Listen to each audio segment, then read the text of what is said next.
Welcome to my channel. Medyo mahirap lang ipaliwanag yung vlog natin ngayon, pero pipilitin ko ipaliwanag ng unti-unti at maayos.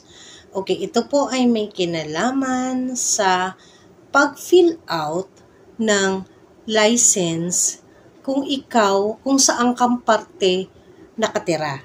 Okay, so paano po yon? Halimbawa po, kayo po ay mag-aasawa ng isang foreigner, ano po ba dapat ilagay niyang address dun sa marriage license? Okay?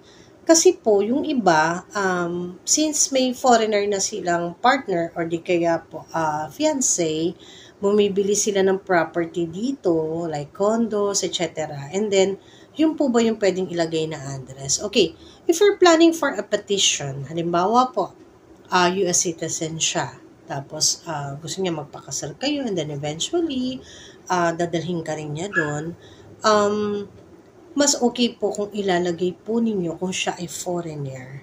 Okay, mas maganda po yung address niya po sa abroad.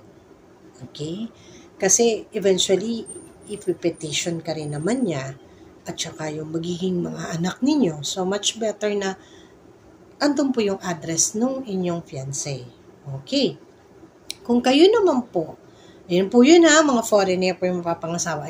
Ikalawa po, ang gagamitin naman po ng isang Filipino kung siya ay nagtatrabaho na nasa abroad siya, like ngayon may ikakasal ako sa May, siya po ay nagtatrabaho sa Germany, but willing to petition her husband and one child.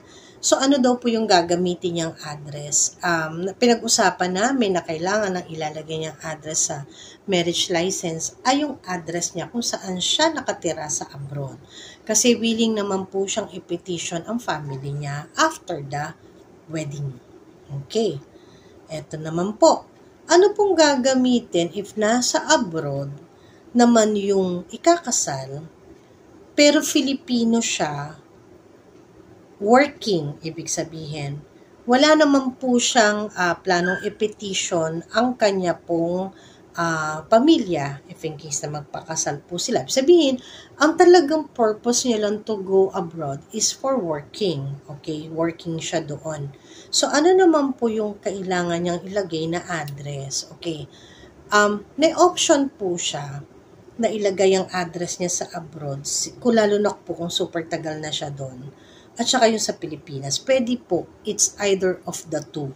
Okay, kasi since may permanent residence naman siya dito sa Pilipinas, pwede niya pong gamitin yun. Pwede niya rin naman pong gamitin na sa abroad, if in case sobrang tagal na rin niya pong nag-work doon. So may option po siya to use. Pero kung wala naman siyang planong i-petition, ang family niya, o may iba siyang plano, pwede naman po niyang gamitan yung address niya dito sa Philippines. So, yun.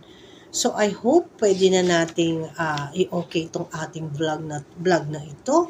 3 questions yan na palaging tinatanong sa akin, pa isa-isa ang tanong. Pero pinagsama-sama ko na lang po para masagot. I hope nakatulong pero napaka-importante nito, itong vlog na to.